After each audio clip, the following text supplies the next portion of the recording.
கிறிஸ்துவுக்குள் அன்பார்ந்த நம்பிக்கை தொலைக்காட்சி நேயர்களே, ஆண்டவராகிய இயேசு கிறிஸ்துவின் திருப்பெயரில் உங்களை வாழ்த்துகிறேன். இந்த நாளிலேயும் நம்முடைய தெரிந்த திருமறை பகுதி, தெரியாத கோணங்கள் என்ற கலந்துரையாடல் நிகழ்ச்சிக்கு உங்களை அன்போடு வரவேற்கிறேன். வழக்கமாக இந்த நிகழ்ச்சியில் நாம் ஏதாவது ஒரு திருமறை பகுதியை தெரிந்தெடுத்து கொண்டு அந்த பகுதியினுடைய அடிப்படையில் நம்மோடு இணைந்திருக்கிற இறை ஊழியர்களோடு பல புதிய சிந்தனைகளை, புதிய பாடங்களை அந்த பகுதியிலிருந்து கற்றுக்கொள்ள நாம் முற்படுவோம். இந்த நாளிலும் அப்படி நாம் ஒரு திருமறை பகுதியை தெரிந்து அதனுடைய அடிப்படையில் பல கருத்துக்களை நாம் சிந்திக்க போகிறோம். இன்றைக்கு ஒரு வித்தியாசமான தலைப்பில் வித்தியாசமான ஒரு திருப்பணியை செய்கிற 2 ஊழியர்களோடு இணைந்து இந்த கலந்துரையாடலை நாம் மேற்கொள்ளப் போகிறோம்.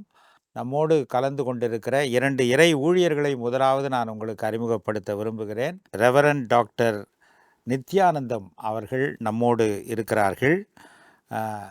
ஐயா அவர்களை நம்பிக்கை தொலைக்காட்சியின் சார்பாக அன்போடு வரவேற்கிறேன். அதுபோல் இன்னொரு இறை ஊழியர் நம்மோடு இன்றைக்கு கலந்து கொண்டிருக்கிறார்கள். அவர்கள் சகோதரர் பில்லி பால் எபினேசர் அவர்கள். உங்களையும் நம்பிக்கை தொலைக்காட்சி நிலையத்துக்கு நாங்கள் அன்போடு வரவேற்பதில் மகிழ்ச்சி அடைகிறோம். இந்த நாளினுடைய உரையாடலுக்கு நான் தெரிந்திருக்கிற தலைப்பு சற்று வித்தியாசமானது. வழக்கமாக நாம் இந்த தலைப்பில் சிந்திக்காத ஒரு தலைப்பு. அது என்னென்னா, மனநலமும் இறை வாக்கும், mental health and healing and God's word. இதுக்கு ஆதாரமாக பவுலடியாருடன் எழுதின பிலிப்பியர் நிருபத்திலிருந்து 4ஆம் அதிகாரத்திலிருந்து சில வசனங்களை நாம் வாசித்து நாம் இந்த உரையாடலுக்குள் கடந்து போகலாம். பிலிப்பியர் 4:6 முதல் 8 வசனங்கள். நீங்கள் ஒன்றுக்கும் கவலைப்படாமல் எல்லாவற்றையும் குறித்து உங்கள் விண்ணப்பங்களை ஸ்தோத்திரத்தோடே கூடிய ஜெபத்தினாலும் வேண்டுதலினாலும் தேவனுக்கு தெரியப்படுத்துங்கள். அப்பொழுது எல்லா புத்திக்கும் மேலான தேவ சமாதானம் உங்கள் இருதயங்களையும் உங்கள் சிந்தைகளையும் கிறிஸ்து இயேசுவுக்குள்ளாக காத்துக்கொள்ளும். கடைசியாக சகோதரரே, உண்மை உள்ளவைகள் எவைகளோ, ஒழுக்கம் உள்ளவைகள் எவைகளோ, நீதி உள்ளவைகள் எவைகளோ, கற்புள்ளவைகள் எவைகளோ, அன்புள்ளவைகள் எவைகளோ, நற்கீர்த்தி உள்ளவைகள் எவைகளோ, புண்ணியம் எதுவோ, புகழ் எதுவோ, அவைகளே சிந்தித்து கொண்டிருங்கள். ரொம்ப அருமையான ஒரு வேத பகுதியை நம்முடைய சகோதரர் நமக்கு வாசித்து காட்டினார். இது நம்ம எல்லாருக்கும் தெரிந்த ஒரு பகுதி தான். ஆனால் இதிலிருந்து மையமான ஒரு கருத்தை நாம் கவனிக்க வேண்டியது என்னவென்றால், பொதுவாக கிறிஸ்தவ உலகத்தில் இன்றைக்கி, கிறிஸ்தவ உலகத்தில் மட்டுமல்ல, எல்லா சமுதாயத்தில் சுகம் என்று சொன்னால் நோயற்ற வாழ்வே குறைவற்ற செல்வம்னு சொல்லுவாங்க. ஆனால் நோயினா என்ன நோய் அப்படின்னா, எல்லாரும் உடல் சார்ந்த நோய்கள், ஃபிசிக்கல் சிக்னஸ், சரீர நோய், சரீர நோயிலிருந்து விடுதலை பெறுகிற சரீர சுகத்தை தான் முக்கியப்படுத்துகிறோம். இன்றைக்கு ஊழியக்காரர்களில் சுகமளிக்கும் ஊழியர்களுக்கு தான் ரொம்ப பிரபலம், மவுசு. அவங்களுக்கு தான் சொல்லப்போனால், வெளிப்படையாக சொன்னால், அவங்களுக்கு தான் மக்கள் காணிக்க கூட நிறைய கொடுப்பாங்க. ஆனால் சரீர சுகத்துக்கு மூல காரணமாக இருப்பது மனநலம் என்கிற ஒரு தெளிவும் விழிப்புணர்வும் நம்முடைய மக்களுக்கு இன்றைக்கு பொதுவாக சமுதாயத்திலும் குறிப்பாக கிறிஸ்தவ உலகத்திலும் இல்லை. அதுவும் இன்றைக்கு இருக்கிற சிக்கல் நிறைந்த வாழ்க்கையில், நம்முடைய அறிவியல் வளர்ச்சி, தொழில்நுட்ப வளர்ச்சி, மற்ற கணினி யுகத்தில் பலவிதமான வாழ்க்கை போராட்டங்கள், பிரச்சனைகள், முன்ன காலத்தை விட அதிகமான ஒரு அமைதியற்ற வாழ்க்கை. இதில் மனப்போராட்டங்கள் அதிகம். மனத்தில் வருகிற பிரச்சனைகள், குழப்பங்கள், துன்பங்கள் அதிகமாக இருக்கிறதுனால மனநலம்தான் சரீர நலத்தை விட முக்கியமானது என்பதை மக்கள் மறந்து விடுகிறார்கள். ஆனால் அப்படிப்பட்ட மனநலத்துக்கும் ஆண்டவருடைய வார்த்தையில் ஆண்டவர் எல்லா தீர்வுகளையும் வைத்திருக்கிறார்.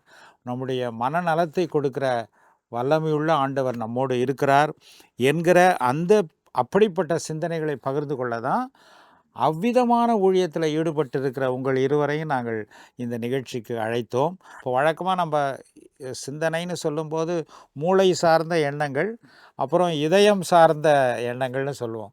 அதை ரொம்ப அழகாக இருதயம், சிந்தை என்ற 2 சொற்களை பவுலடியார் அங்கே பயன்படுத்துகிறார். Heart and mind. அந்த 2 சார்ந்த சுகத்துக்காக திருமறை நமக்கு என்ன ஆலோசனைகளை வழங்குகிறது, அதை எப்படி நாம் செயல்படுத்தலாம், நீங்கள் எப்படி உங்களுடைய திருப்பணிகளில் அதை நீங்கள் செயல்படுத்துகிறீர்கள் என்பதை இந்த நம்பிக்கை தொலைக்காட்சி நேயர்களோடு நீங்கள் பகிர்ந்து கொண்டால் அது உதவியாக இருக்கும். முதலாவது நம்ம மூத்த ஐயாவை கேட்கலாம். அவர்கள் 2 பேருமே உளநல ஆலோசகர்கள். முதலாவது நம்முடைய ரெவரண்ட் டாக்டர் நித்யானந்தன் ஐயா அவர்களை, உங்களுடைய ஊழியத்தை பற்றி, இந்த மனநலத்தை மக்கள் பெறுவதற்காக நீங்கள் மேற்கொள்ளுகிற முயற்சிகள், அதில் உங்களுடைய அனுபவங்கள், அதை பற்றி எங்களோடு பகிர்ந்து கொள்ளுங்கள். நன்றி ஐயா. உலகெங்கும் இந்த நிகழ்ச்சியை பார்த்து கொண்டிருக்கின்ற நம்பிக்கை தொலைக்காட்சி ரசிகர்களுக்கு என்னுடைய வாழ்த்துக்களை நான் தெரிவித்துக் கொள்கின்றேன். நம்மோடு இணைந்திருக்கிற அனைவருக்கும் என்னுடைய வாழ்த்துக்களை நான் தெரிவித்துக் கொள்கின்றேன். இப்பொழுது நிகழ்ச்சிக்கு சென்றால், முதலாவதாக நம்முடைய வாழ்க்கையிலே ஏராளமான தாக்கங்கள் ஏற்படுகின்றன. சின்ன சின்ன விஷயங்களை கூட இன்று தாக்கங்களாக, பிரச்சனை என்று சொல்லிக்கொண்டு தாக்கங்களாக உருமாறி நம்மை தாக்கி கொண்டிருக்கின்றன. இதிலே குறிப்பாக உடல் நோய்களை பற்றி நாம் அதிக கவனம் செலுத்துகின்றோம், மன நோய்களை பற்றி கவனம் செலுத்துவது குறைவு. ஆனால் ஒன்று உண்மை என்னவென்றால், எந்த மருத்துவரிடம் சொன்னாலும் உடல் நோய்கள் மனதை தாக்குகின்றன, மனதை பாதிக்கின்றன. மனதில் ஏற்படுகின்ற தாக்கங்கள் உடல் நோய்களாக உருவெடுக்கின்றன. ஒன்றுக்கொண்டு தொடர்பு பட்டவையாக இவை இருக்கின்றது. இதிலிருந்து யாரும் விதிவிலக்காக முடியாது. ஆகவேதான் உடல் நோய்களுக்கு நாம் எவ்வளவு முக்கியத்துவம் கொடுக்கின்றோமோ அந்த அளவிற்கு மனதில் ஏற்படுகின்ற தாக்கங்களுக்கு நாம் முக்கியத்துவம் கொடுக்க வேண்டும், அதை நாம் கவனிக்க வேண்டும். ஏனென்று சொன்னால், இன்னைக்கு பலர் மனதில் ஏற்படுகின்ற தாக்கங்களை குறித்து அவ்வளவு கரிசனை இல்லை. அதற்கு காரணம் சமூகம். மன நோய்களுக்கு மருத்துவம் செய்ய போனால் நமக்கு வேறு விதமாக முத்திரை குத்தி விடுவார்களோ, ஒதுக்கி விடுவார்களோ, இப்படியான காரணங்களாலே மக்கள் போவது கடினம். அதான் அந்த ஸ்டிக்மான்னு சொல்கிறாங்களே, அது மாதிரி ஏதாவது மனநோயாளி என்று சொல்லி விடுவார்களோ என்கிற ஒரு தயக்கம் நமக்கு. மனநோயாளி என்று நாம் சாதாரணமாக சொல்கிறோம், ஆனால் பைத்தியம் என்று கடினமான வார்த்தை, அதை பிறகு மாற்றவே முடியாது. அப்படியாக முத்திரை குத்தி விடுவார்களோ. ஆனால் மனம் சம்பந்தப்பட்ட நோய்களை நாம் உடனுக்குடன் கவனிக்க வேண்டும், அதுதான் முக்கியம். இதிலே நாம் பார்க்க வேண்டிய காரணம் என்னவென்றால், நமக்கு எப்பொழுதுமே ஆதாரமாக இருப்பது திருமறை. என்னுடைய வாழ்க்கையிலே நான் வருகின்ற அனைவருக்கு நான் சொல்லுவது, நீங்க முதல்ல ஜெபம் பண்ணுங்க. நீங்க எப்ப ஜெப ஜீவியத்துல வீக்காக இருக்கிறீங்களோ அந்த நேரத்துல ஏகப்பட்ட கவலைகள், ஏகப்பட்ட துன்பங்கள் எல்லாம் உங்க மனதை ஏற்படும். இன்னைக்கு பரவலாக பார்க்க போனோமானால் டிப்ரெஷன் என்று சொல்லுவார்கள், மன சோர்வு, மன விரக்தி. பள்ளிக்கூடம் படிக்கிற பிள்ளை கூட எனக்கு ரொம்ப டிப்ரெஸ்டா இருக்கு அப்படின்னு சொல்லுவதே. ஆமா ஆமா ஆமா. அந்த காலத்துல நான் பார்த்தோம்னா யாரை பார்த்தாலும் பிரச்சனைன்னு சொல்லுவாங்க. நான் சொல்லுவேன், பிரச்சனைன்னு சொல்லாதீங்க, நீங்க சவால்னு சொல்ல, சேலஞ்ச் என்று சொல்லுங்க என்று சொல்லுவேன். இன்னைக்கு பார்த்தா டிப்ரெஷன், விரக்தி, எதை பார்த்தாலும் அப்படியே ஒண்ணுமே இல்லை என்று சொல்லுகிற நிலைமை, விரக்தி, டிப்ரெஷன், ஸ்ட்ரெஸ், இல்லை எதுக்கு எடுத்தாலும் சின்ன சின்ன விஷயங்கள் கூட நம்மை பாதிக்கின்றது. இதற்கு விடை என்ன, எப்படி நாம் இதிலிருந்து மீளலாம் என்பதுதான் நமக்கு முன்பாக இருக்கிற மிகப்பெரிய சவால். அந்த சவாலை என்னோட வருபவர்களுக்கு நான் எப்போதுமே சொல்லுவேன், இது சவால், பிரச்சனைன்னு சொல்லாதீங்க, இதெல்லாம் மீண்டு வரலாம், நீங்க ஒத்துழைத்தால் மாத்திரமே. அடுத்தது ஆண்டவருடைய தயவு வேண்டும். இன்னைக்கு என்ன செய்யறாங்கன்னு சொன்னா, சின்ன பிரச்சனையை கூட ஊதி பெருசாக்கி அதை பூதாகரமாக ஆக்கி விடுகிறார்கள். அது ஒரு தப்பான விஷயம். சின்ன வியாதிகளை கூட பெரிய அளவிலே கற்பனை பண்ணி கொண்டிருக்கிறார்கள். அதுவும் விசுவாசிகள் கூட அப்படி செய்யறதுதான். ஜீவனுள்ள தேவனை ஆராதிக்கிறேன்னு சொல்லுகிற விசுவாசிகளும் அப்படி நடந்து கொள்வது. அதற்கு நீங்க சொல்ற மாற்று, நீங்க என்ன செய்றீங்க அப்படிங்கறத பகிர்ந்து கொள்ளுங்க. நான் செய்யற காரணம் என்றால், முதல் வருகிறவர்களுக்கு நீங்க ஒன்னையும் குறித்து கவலைப்படாதீர்கள். நான் வாசிக்க கேட்ட வேத பகுதி, ஆண்டவர் சொல்லுகின்ற காரியம் பயப்படாதே. இன்னைக்கு இந்த பயம்தான் எல்லா வீழ்ச்சிக்கும் காரணமாக இருக்கிறது. பயம், எதுக்கு எடுத்தாலும் பயம். வெளியில போனாலும் பயம், உள்ள இருந்தாலும் பயம் ம். என்று பயத்திலே மனிதன் பாதி வாழ்நாள அழித்து கழிச்சு விடுகிறான். கொண்டிருக்கின்றான். ஆண்டவர் வாழ்க்கையில நாம பார்த்தால் அவர் கொடுக்கிற அஷூரன்ஸ் வந்து முதலாவது ம். பயப்படாதே, ம். பயப்படாதே, ஒன்றையும் குறித்து கவலைப்படாதீங்கள். என்னுடைய வாழ்க்கையில் நான் கடைபிடிக்கிற அதையே தான் மற்றவங்களுக்கு நான் கொடுக்கிறேன். கவலைப்படாதீங்க. நான் ஒரு புத்தகத்துல படிச்சேன். பைபிள்ல 366 முறை பயப்படாதே என்கிற வாக்குத்தத்தம் இருக்கு அப்படின்னு ஒருத்தர் சொன்னாரு. ஏன் 366ன்னா லீப் வருஷத்துக்காக சேர்த்து 366 வாக்குத்தத்தம் இருக்கான். நீங்க அத அழகா சொன்னீங்க. உண்மையில அருமையான ஒரு காரியம் ஐயா. ஒவ்வொரு நாளும் ஆண்டவர் ஒரு தடவை மாத்திரமல்ல, 1000 தடவை சொல்றார் பயப்படாதேன்னு. அதே நேரத்தில் நான் பார்க்கின்றோம் வேதாகமத்தில் 3 காரியங்கள் மனுஷனை அடிமைப்படுத்துது, ம். பலவீனப்படுத்துது. ஒன்று வந்து பாவம். ம். இந்த பாவம் என்ற அந்த வேர் வந்து மனுஷன் மூளைக்குள்ள சரியா புகுந்து அடிமைப்படுத்தி விட்டது. அதனால ஆண்டவர் சொல்றார், ஒரு நோயாளியை பார்க்கும் போதும் யாரை பார்த்தாலும் உன் பாவங்கள் உனக்கு மன்னிக்கப்பட்டது. அந்த பாவ வேரை களைஞ்சு எடுத்துறணும். ம். ம். இது மனதின் சுகத்துக்கு, மென்டல் ஹெல்த்துக்கு மிகவும் முக்கியமான ஒரு காரியம். ம். இரண்டாவது பிசாசு. ம். பிசாசு பிடித்தவர்னு சொல்லி எல்லாத்தையும் பிசாசுக்குள்ளாடித்து அசுத்த ஆவி என்று எல்லாத்துக்குள்ளேயும் கொண்டு வந்துட்டான். ம். ஆனால் இறையியல் வல்லுநர்கள் சொல்றாங்க பிசாசுக்கு 3 வடிவம் இருக்கு, 3 ஆக்டிவிட்டீஸ் இருக்குன்னு சொல்லி 3 சொற்களை அவர்கள் பயன்படுத்துகிறார்கள். ம். ஒன்று வந்து டீமன், ம். டைமோனியன். அவர் வந்து மனதுக்கும் உடலுக்கும் உள்ள நோய்களுக்கு அவர் உருவாக்குவார். ரெண்டாவது டயபலோஸ், டெவில். அவர் வந்து குழப்பங்கள், கோபம், எரிச்சல், பொறாமை போன்றவற்றை உருவாக்குவார். மூன்றாவது ஆள் வந்து சாட்டானஸ். அவர் வந்து சோதனைக்காரன். இது இறையியல் வல்லுநர்கள் பிறகு கண்டுபிடிச்ச காரியம், ம். அந்த சொற்களை வச்சு, கிரீக் சொற்களை வச்சு. ஆனால் ஆண்டவர் முன்னாடியே கண்டுபிடிக்கிறார். ஆண்டவர் இயேசு பிசாசு பிடித்தவர் எவரை கண்டாலும் உடனே அவர் சொல்ற வார்த்தை, இவனை விட்டு போ, ம். மனுஷ வாழ்க்கையை அடிமைப்படுத்தாதே, மனுஷனை நிம்மதியா வாழ விடு. அது எந்த வடிவத்தில் இருந்தாலும் அவர் அகற்றுவார். மூணாவது காரியம் பயப்படாதே. இந்த திருமறையை போல நமக்கு ஒரு ஒரு மனநலத்துக்கு உதவியான காரியம் எதுவுமே இல்லை, எங்கேயுமே கண்டுபிடிக்க முடியாது.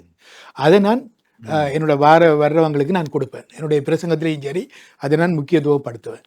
ரொம்ப அழகா பல கருத்துக்களை நீங்க சொன்னீங்க. குறிப்பா திருமறை அடிப்படையில இன்றைக்கு மனநலத்தை பெற்றுக்கொள்ளக்கூடிய வழிமுறைகளை நீங்க சொன்னீங்க. இப்போ நம்ம சகோதரர்கிட்டையும் கேட்கலாம். நீங்க இந்த மனநலத்தை கொடுப்பதற்கு குறிப்பா உங்களுடைய திருப்பணியில நீங்க என்னென்ன மாதிரி செயல்முறைகளை நீங்க மேற்கொள்றீங்க? உங்ககிட்ட வருகிற அந்த பாதிக்கப்பட்ட மக்களுக்கு நீங்க எப்படிப்பட்ட ஆலோசனை கொடுக்குறீங்கன்றது பகிர்ந்து கொள்ளுங்க. உங்களுடைய ஊழியத்தை பற்றி. சரி, நன்றி. முதலாவது என்னுடைய மனமார்ந்த வாழ்த்துக்கள். நம்பிக்கை தொலைக்காட்சியை உலகமெங்கும் என்று பார்த்து கொண்டிருக்கிற நேயர்களுக்கு என்னுடைய அன்பான வாழ்த்துக்கள். ஐயா அருமையாக சொன்னாங்க. மனம் ரீதியான பல குழப்பத்திற்கு காரணங்கள் நம்ம வந்து என்னது பயப்படுறோம். And he also talked about the mind body connection. மனதுனால் ஏற்படுகிற இது வந்து உடம்புல எப்படி நமக்கு தாக்குகிறதோ அதேமாரி உடல் ரீதியான பலவீனங்கள் அதிகமாக அதை சிந்திக்கிறதுனாலும் நம்ம மனது பாதிக்கப்படுகிறது. Inter connect, both are very much inter connected. என்னுடைய 15 வருடம் இதில் நான் கிளையாத் வெல்னஸ் அண்ட் கவுன்சிலிங் என்ற ஒரு அரும்பாக்கத்திலே என்னுடைய கிளினிக் இருக்கிறது. அதில் நான் பார்த்த ஒரு காரியம் என்னவென்றால், பயம் அது வந்து that's one side of the coin. அதே இது இன்னொரு சைட் ஆஃப் த காயின் நீங்கள் பார்த்தீங்கன்னா வரி, கவலை. இன்னைக்கு வந்து we have become specialists in worrying. we have become specialists in worrying. ஏதா கொடுத்தாலும் ஐயோ என் பிள்ளை என்ன ஆயிடுவானோ, டாக்டர் ஆவானோ, இன்ஜினியர் ஆவானோ, எப்போ யோசிக்கிறாங்க? எல்கேஜி படிச்சுக்கிட்டு இருக்கும்போது சின்ன சின்ன விஷயங்கள்லாம் நீங்கள் சொன்ன மாதிரி ஊதி எடுத்து மேக்னிஃபையிங் த ப்ராப்ளம். ஒன்றுமே இருக்காது. ஐயோ திட்டாரு மேனேஜர், வேலை போயிருமோ. திட்டினதுக்கும் வேலை போயிருக்கு என்ன சம்பந்தம்? சின்ன சின்ன விஷயங்கள், ப்ரொமோஷன் கிடைக்கல, வீட்டில் வந்து கணவர் வர்றதுக்கு ரொம்ப நேரம் ஆயிடுச்சு, அவர் எங்கே இருக்கிறாரு? ஃப்ரெண்ட்ஸோட தான் இருக்காரு, தண்ணி அடிச்சுக்கிட்டு தான் இருக்காரு. கற்பனை. பிரான்சிஸ் செனக்காங்கிற ஒரு பெரிய தத்துவ ஞானி என்ன சொல்லுகிறார் என்றால், ஆ. நம் நிஜ வாழ்க்கையிலே நாம் கஷ்டப்படுகிறதை காட்டிலும் கற்பனை உலகத்தில் கஷ்டப்படுகிறது தான் ஜாஸ்திங்கிறார். we suffer more in imagination than in reality. ஓ. அதனாலதான் பைபிள் எப்படி நீங்க பயத்தை பத்தி பேசுனீங்களோ, கவலை குறித்தும் இன்றைக்கு நம்ம எடுத்துக்கொண்ட வேத வசனம், நீங்கள் ஒன்றுக்கும் கவலைப்பட ஒன்றுக்கும் அப்படின்னா என்ன அர்த்தம்? ஏன்னா எல்லாத்துக்கும் கவலைப்படுறாங்க. எல்லாத்துக்கும். உங்க பையன் நாளைக்கு டாக்டர் ஆவானா, இன்ஜினியர் ஆவானா, ஏன் நாளை குறித்தே கவலைப்படாதே. நாளை குறித்து கவலைப்படாது. we are worried about what will happen 20 years from now. 20 வருஷம் கழிச்சு நடக்க போதும் இப்போ உட்கார்ந்து நம்ம வந்து யோசிச்சுக்கிட்டு இருக்கோம். பைபிள் சொல்ற நாளைக்குரிய அதனுடைய நாளுக்கு தேவையான அதன் பாடு போதும். ஸோ நான் அடிக்கடி என்னுடைய கிளினிக்ல வருகிற நிறைய இளம் தம்பதியர்கள் பிரச்சனையோட வருகிறார்கள். கல்யாணமாகி 3 மாசம் 6 மாசத்துக்குள்ளே சச்சரவு, பிரிவினைகள். காரணம் என்னன்னா ஓவர் திங்கிங், யோசிக்கிறது, மேக்னிஃபைங் த ப்ராப்ளம். சின்ன விஷயங்களை பெருசாக்குறது, பாசிட்டிவ்ஸை பார்க்கறது கிடையாது, நெகட்டிவ்ஸே ஃபோக்கஸ் பண்ணுறது. ஸோ நீங்கள் வேதாமத்துலேருந்து சில இன்னும் 1 பேதுரு 5ஆம் அதிகாரத்தில் கூட நீங்கள் பார்க்கும்போது பார்த்தீங்கன்னா 7ஆம் வசனத்தில் கர்த்தர் சொல்கிறார், அவர் உங்களை விசாரிக்கிறவர் ஆனபடியால் உங்கள் கவலைகள் எல்லாம் அவர் மேல் வைத்து விடுங்கள். அடுத்த வசனம் என்ன போடுது சொல்லியிருக்குன்னா, தெளிந்த புத்தி உள்ளவர்களா இருங்கள். இங்கதான் இந்த மனநலத்தை குறித்து நம்ம யோசிக்கும் போது நம்ம அதோடைய முக்கியத்தை நம்ம புரிஞ்சுக்கிறோம். கவலை எங்க இருந்து ஆரம்பிக்குது? ஸோ உளநல நிபுணர்கள் என்ன சொல்லுகிறோம் என்றால், இதனுடைய மூல காரணம் எங்க, அந்த கவலை எங்கிருந்து வருகிறது, என்ன மாதிரி எண்ணங்கள் நமக்குள்ளாக ஓடிக்கொண்டிருது, என்ன மாதிரி சிந்தனைகள் நமக்குள்ளாக இருக்கிறது. Is it positive? இன்றைக்கு நம்ம பிலிப்பியர் 4ஆம் அதிகாரம் 8ஆம் வசனத்துல பவுல் அடியார்கள் வந்து நம்மளை வந்து என்கரேஜ் பண்றாரு. என்ன சொல்றாரு? கடைசியாக சகோதரர், உண்மையானவைகள் எவைகளோ, ஒழுக்கமானவைகள் எவைகளோ, நீதி உள்ளவைகள் எவைகளோ, கற்புள்ளவைகள் எவைகளோ, அன்புள்ளவைகள் எவைகளோ, நற்கீர்த்தி உள்ளவைகள் எவைகளோ, புண்ணியம் எதுவோ, புகழ் எதுவோ, அவைகளே சிந்தித்து கொண்டிருங்கள். இன்னைக்கு ஒரு நிமிஷம் யோசித்து பார்ப்போம், நம்ம என்ன மாதிரி எண்ணங்கள் நம்ம மனதில் ஓடிக்கொண்டிருக்கிறது. என் வாழ்க்கையே போயிடுச்சு. ஏன் சார் சொல்றீங்க? நேற்று வந்து என்னது, ஒருத்தன் வந்து 100 ரூபாய் என் பர்ஸ்ல இருந்து அடிச்சுட்டு போயிட்டான். அதை குறித்தே யோசித்துக்கிட்டே இருக்காங்க.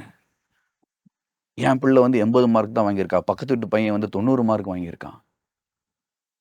ஹஸ்பண்ட் வந்து என்கிட்ட வந்து பக்கத்து வீட்டுக்காரர் அவ்வளோ நல்லா பேசுறாரு, என் ஹஸ்பண்ட் வந்து என்கிட்ட வந்து 5 நிமிஷம் தான் பேசுறாரு. என்ன மாதிரி எண்ணங்கள் நம்மளுடைய மனதுக்குள் ஓடிக்கொண்டு? நீங்க குறிப்பா திருமண வாழ்க்கையை பற்றி ஆலோசகர் பணியா நீங்க செய்துட்டு இருக்கீங்க. அதனால இப்போ பொதுவா சொல்றாங்க, இப்போ குடும்ப நல நீதிமன்றங்களில் பார்த்தா கிறிஸ்தவ குடும்பங்களை பற்றிய பிரச்சனைகள் தான் அங்கே ரொம்ப அதிகமாக இருக்குன்னு. இப்போ இந்த கிறிஸ்தவ குடும்பங்களில் குறிப்பாக விசுவாசிகள் என்று சொல்லப்படுகிறவர்களாக இருந்தாலும் தேவாலயத்தில் எல்லாம் வாக்குறுதி கொடுத்து இவ்வளோ ஆராதனை நடத்தின பிறகும் கிறிஸ்தவ குடும்பங்களில் இந்த முறிவுகள் ஏற்படுவதற்கு முக்கியமாக என்ன காரணம்னு நீங்கள் நினைக்கிறீங்க? அவங்களுக்கு ஏதாவது குறிப்பாக ஒரு செய்தி சொல்லுங்களேன். நம்மளுடைய விசுவாச குறைவு தான் நான் சொல்லுவேன். நான் தேவன் செங்கடலை பிளந்தார் என்று நாம் விசுவாசிக்கிறோம். ஆனால் என்னுடைய வாழ்க்கையில் இன்றைக்கு ஒரு பிரச்சனை இருக்கு, அதை ஆண்டவரால் சரி பண்ண முடியுமா? மனதளவில் நம்ம வந்து அதை விசுவாசிக்கிறோம், ஆனால் அதை செயல்முறைப்படுத்த வரும்போது வந்து அதன் மேலே ஒரு நம்பிக்கை இல்லை. எதுக்கு எடுத்தாலும் அந்த லாயர் எனக்கு தெரியும், அந்த போலீஸ் எனக்கு தெரியும், இவரை தெரியும், அவரை தெரியும் சொல்லி கடைசியில் அவங்க எல்லாரும் கைவிட்டக்கப்புறம் ஆண்டவர்கிட்ட வருவோம். ஆண்டவரே உதவி செய்யுங்க. ஸோ நீங்கள் கேட்ட கேள்வி ஒரு அருமையான கேள்வி. கிறிஸ்தவர்களுக்குள்ளே இவ்வளோ ஒரு சச்சரவு, நமக்குள்ளே இவ்வளோ ஒரு தோல்விகள் இருக்கிறது காரணம் நம்முடைய விசுவாச குறைவு தான். இன்னைக்கு பார்த்தீங்கன்னா நிறைய பேர் வந்து கடவுள் வந்து என் காரில் அவர் பிரயாணிக்கணும், ஆனால் அந்த காரை ஓட்ட போகிறது நான் தான். அவருக்கு நம்ம அந்த கண்ட்ரோலே கொடுக்க மாட்டோம். ஒரு ஆண்டவர் கேட்குறாரு, நீ போ, நான் போக வேண்டாத ஒரு இடத்துக்கு நீ போகணும்னு பார்க்குற, நான் வண்டி ஓட்டக்கூடாதுன்னு நீ சொல்கிற, அப்போ நான் ஏன் காரில் உட்காரணும்? உட்காருங்க ஐயா, என்ன கார் ஆக்சிடென்ட் ஆகக்கூடாதுல்ல. அதுக்காக தான் ஆண்டவர் நம்மளோட வாழ்க்கையில் வச்சிருக்கிறோம். சபைக்கு ஏன் போகிறோம்? அது ஒரு டிக் மார்க், இல்லைன்னா அவர் கோச்சிப்பார். ஸோ நீங்கள் பின்னாடி உட்காந்துக்கோங்க, நான் போக வேண்டிய இடத்துக்கு நான் போகிறேன். ஸோ அதான் நான் சொல்கிறது வழக்கமாக, God should not be a resident in your life. He must be the president in your life. அவர் கண்ட்ரோல். அவர்களை கண்ட்ரோலுக்கு கொண்டு வரணும். நீங்க சொல்லும்போது ஒரே ஒரு கருத்து எனக்கு ஞாபகம் வந்தது. அந்த ஒன்றுக்கும் கவலைப்படாமல் இது சொல்லிட்டு, பின்னால வந்து தெளிந்த புத்தி உள்ளவர்களாயிருங்கள். தெளிந்த புத்தி வந்து சவுண்ட் மைண்ட். அதுதான் ரொம்ப கஷ்டம். அதுக்கு தான் நீங்க மனநல ஊழியத்தில நீங்க மக்களுக்கு சொல்றீங்க. ஆனா, அந்த தெளிந்த புத்திய கடவுள் கொடுக்குறாருன்னு நமக்கு வாக்குறுதி இருக்கு. 2 தீமோத்தேயு 1:7ல தேவன் நமக்கு பயமுள்ள ஆவியை கொடாமல் பலமும், அன்பும், தெளிந்த புத்தியும் உள்ள ஆவியை கொடுத்திருக்கிறார். அதுக்கு தான் நீங்க சொன்னீங்க, அந்த விசுவாச குறைவு. ஆண்டவர் தெளிந்த புத்தி எனக்கு தருவார் அப்படிங்கிற விசுவாசமும், அதை கேட்டு பெற்றுக்கொள்ளுகிற விருப்பமும் இருந்தால் பல பிரச்சனைகள் இதுவாக இருக்கும். நீங்கள் கடைசியாக ஒரு கேள்வி, நம்முடைய நிகழ்ச்சியினுடைய நேரத்தை கருதி, உங்களுடைய திருப்பணி அனுபவத்தில் இப்போ இது மாதிரி இந்த மனநலத்தை கிறிஸ்தவ விசுவாசிகள் பெற்றுக்கொள்வதற்கும் அதை அனுபவிப்பதற்கும் எவ்விதமான போதனைகள் தரப்பட வேண்டும்? இப்போ நம்ம சர்ச்சில் வழக்கமாக நம்ம பிரசங்கமார்களும் ஊழியக்காரர்களும் கூட சரீர சுகத்தை தான் முக்கியப்படுத்துகிறாங்க. சரீர சுகமளிக்கும் ஊழியக்காரர்கள்ட்ட தான் மக்கள் நடத்துகிறாங்க. அதற்கு மாறாக நம்முடைய திருப்பணி எப்படி இருக்க வேண்டும், எப்படிப்பட்ட போதனைகள் திருச்சபையில் தரப்பட வேண்டும் அப்படிங்கிறது குறித்து 2 பேருமே சுருக்கமாக சொன்னீங்கன்னா நல்லாயிருக்கும். திருமறை நமக்கு தருகிற ஒரு அடிப்படை ஆதாரம் வந்து ஏசாயா 40வது அதிகாரம் 1வது வசனத்தில், என் ஜனங்களை ஆற்றுங்கள் தேற்றுங்கள் என்று சொல்லுகிறார். அது ரொம்ப முக்கியமான ஒரு காரியம். ஜனங்களுக்கு நாம ஆற்றுப்படுத்தல் கொடுக்கிறது மிகவும் குறைவு. எல்லாம் ஒரு மேற்பூச்சாக. எரேமியா சொல்றார், சமாதானம் சமாதானம் என்று சொல்லி என்னுடைய ஜனங்களின் காயங்களை மேற்பூச்சாக குணமாக்குறார்கள் என்று. அது எனக்கு ஒரு சின்ன வயது ஞாபகம் வருது. சின்ன புண் வந்தா நான் என்ன பண்ணுவோம்னா, இந்த டெட்ராசைக்ளின் கேப்சூல் அதை பிரிச்சு அந்த தூளை எடுத்து அதுல போட்டு ஒரு பேப்பர் துண்டை வச்சு அமைச்சிருவோம். மேல காஞ்ச மாதிரி இருக்கும், ஆனா உள்ள வந்து டீப்பா இருக்கும் அந்த காயம். அந்த காயம் பெரிய பெரிய பாரிய விளைவுகளை கொண்டு வரும். நாம அதை உணர்றதில்ல. நமக்கு அப்ப அதான் தேவை. அந்த நேரத்துல ரிலீஃப் தேவை, இமீடியட் ரிலீஃப். இப்படித்தான் இன்னைக்கு நடந்து கொண்டிருக்கு. சோமளிக்கிற காரியமோ பிசாசுகள் விரட்டுறதோ எல்லாம் வந்து மேற்பூச்சாக நடந்தது. டீப்பாக நாம் போக வேணும். ஆண்டவர் சொல்ல, வருத்தப்பட்டு பாரம் சுமக்கிறவர்களே நீங்கள் எல்லாரும் என்னிடத்தில் வாருங்கள், நான் உங்களுக்கு இளைப்பாறுதல் தருவேன் என்று. அந்த நம்பிக்கையை நாம கொடுக்கணும் மக்களுக்கு. அப்படிப்பட்ட போதனைகள், அந்த போதனைகள் இன்னைக்கு ரொம்ப ரேரா குறைஞ்சு கொண்டே போகுது. பணப்பையன் நிரப்புறதுக்கான காரியங்கள்லாம் நடக்குதே தவிர மற்றபடி மக்களுடைய காயங்களை குணப்படுத்துறது மிகவும் அரிதான ஒரு காரியமாக இருக்கின்றது. சுகமளித்தலும் அப்படித்தான். இதற்காக நாம் கொடுக்கிற அஷூரன்ஸ் என்ன, முதலாவது நீங்க வேதத்தை வாசிங்க, வேதத்தோட உட்காருங்க. வேத சும்மா வாசிக்க கூடாது, படியுங்க. படிச்சிங்கன்னா ஆண்டவர் உங்களை வெளிப்படுத்துவார், உங்களுடைய மனம் தெளிவாகும். இதற்கு ஒரு உதாரணம் சொல்றேன். நீங்க இன்னைக்கு வாசிச்ச வேத பகுதி மிகவும் ஒரு ஆழமான வேத பகுதி. நீங்க ஒன்றையும் குறித்து கவலைப்படாமல் எல்லாவற்றையும் தேவனுக்கு தெரியப்படுத்துங்கள். யோகிம் பையர் என்ற ஒரு ஃபாரினர் ஜெர்மன் பிரீஸ்ட் வந்து எங்களுக்கு, நான் சின்ன வயதில் இளம் வயதார் வாலிப பருவத்தில் இருக்கும்போது யூத் மீட்டிங்களை நடத்துவார். அவர் சொல்ற ஒரு செய்த ஒரு காரியம் நானும் நிறைய இடத்துல ப்ராக்டிஸ் பண்ணியிருக்கிறேன். ஒரு பேப்பரும் பெண்ணும் கொடுத்துரும் ஒவ்வொருத்தருக்கும். நீங்க தனியா போயிருந்து கடவுளுக்கு நீங்க ஒரு கடிதம் ஒன்று எழுதணும். நீங்க என்ன எழுதுறீங்கன்னு எனக்கு தெரிய தேவையில்லை, நீங்க எழுதுங்க. எத்தனை பேப்பர்னாலும் எழுதுங்க, பக்கம் பக்கமாக எழுதுவாங்க. எழுதினா பிறகு நீங்க ஒருக்கா வாசிங்க, வேற யாருக்கும் இல்லை, சத்தமா இல்லை, தனியா வாசிங்க. வாசிச்சுட்டு முடிஞ்ச பிறகு ரெடியா கிழிச்சு போட்டுருங்க. கடைசியா நான் அவங்ககிட்ட கேட்கிற கேள்வி, அந்த அவர் கேட்ட கேள்வி என்னன்னா, இப்ப என்ன ஃபீல் பண்றீங்க? அவன் சொன்னது பெரிய ரிலீஃபா இருக்கு எங்களுக்கு. இதுதான் நீ தேவை. அதுதான் தேவனுக்கு தெரியப்படுத்துங்கள். மனுஷருக்கு தேவையில்லை, தேவனுக்கு தெரியப்படுத்துங்கள். அது உங்களுக்கு பெரிய குணமாக்குதலை கொண்டு வரும், ஆழமான குணமாக்குதல். ஐயா, நீங்கள் என்ன சொல்கிறீங்க? அதாவது இப்போ எப்படிப்பட்ட போதனைகளை நாம் கொடுக்கணும், எப்படிப்பட்ட அவேர்னஸ் வந்து நம்ம விசுவாசிகள் கொடுக்கணுங்கிறத பற்றி உங்கள் கருத்தை சொல்லி. நாம் ரொம்ப பலவீனன் என்று பாசாங்கு பண்ணுகிறதை நம்ம நிப்பாடு, ஹைடிங் அவர் ஃபெயிலியர்ஸ். வெளியே வர வேண்டும், வெளியே வர வேண்டும்.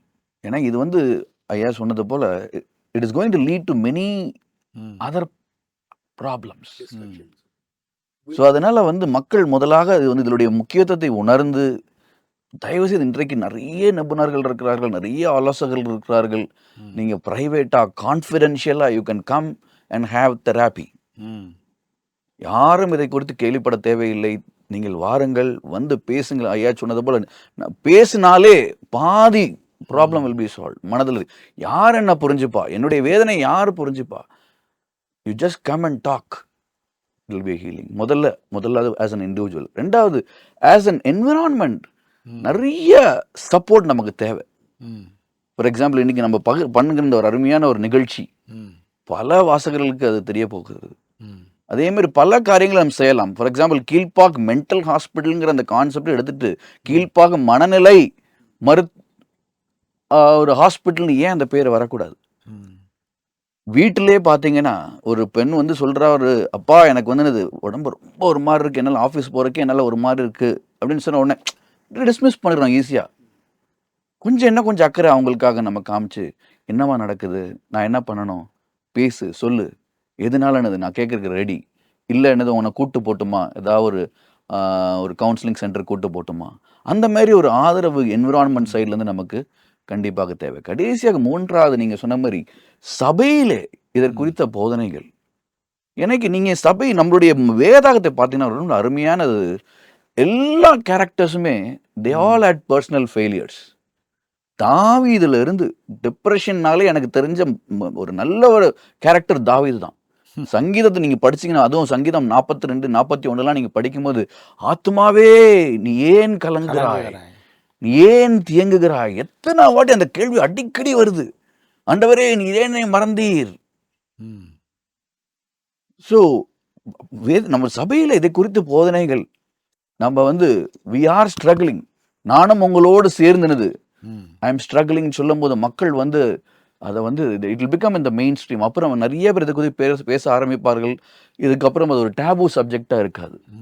சபையிலே நம்ம வந்து இந்த மாதிரி மேரேஜ் கவுன்சிலர்ஸ் இருக்கணும், செமினார்ஸ் நிறையா பண்ணலாம், பேரண்டிங் ஒர்க் ஷாப்ஸ் பண்ணலாம், மேரேஜ் செமினார்ஸ் பண்ணலாம், ப்ரீ மேரிட்டல் கவுன்சிலிங்னு ஒரு தனி கோர்ஸ் நம்ம இது பண்ணலாம். எவ்வளோ காரியங்கள் பண்ணி மக்களை வந்து டீன் கவுன்சிலிங். இன்னைக்கு எவ்வளோ டீன்ஸ் வந்து பயங்கர குழப்பத்துக்குள்ளேயே சென்று கொண்டு இருக்கிறார்கள். அவங்ககிட்ட யார்கிட்ட போய் சொல்றது, அம்மா அப்பாட்ட போய் சொன்னாலே புரிஞ்சிக்க மாட்டாங்க. அதனாலே அவங்க வந்து தே கெட் அந்த ஐடென்டிட்டி கன்ஃபியூஷன் சொல்லுவாங்க சைக்காலஜியில். அவங்க 30 வயசு ஆகி அந்த கல்யாணம் ஆனக்கப்புறமும் அந்த பிரச்சனைகள் தொடர்கிறது காரணமே அந்த டீன்ல ஏற்பட்ட கன்ஃபியூஷன்ஸை அவங்களுக்கு சரி பண்றதுக்கு ஆளே இல்லை, முளையில கிள்ளி எறியல ஆளே இல்லை. ஸோ அந்த ஐடென்டிட்டி கன்ஃபியூஷன்னாலே கடைசி வரைக்கும் கல்யாணம் ஆகுது, அந்த அந்த நாகிங் இஷ்யூ இருக்கு, கணவனால என்னது சேர்ந்து வாழ முடியல, தென் தே கெட் இன்டு பல மனநிலை கோளாறுக்குள்ளாக செல்கிறார்கள்.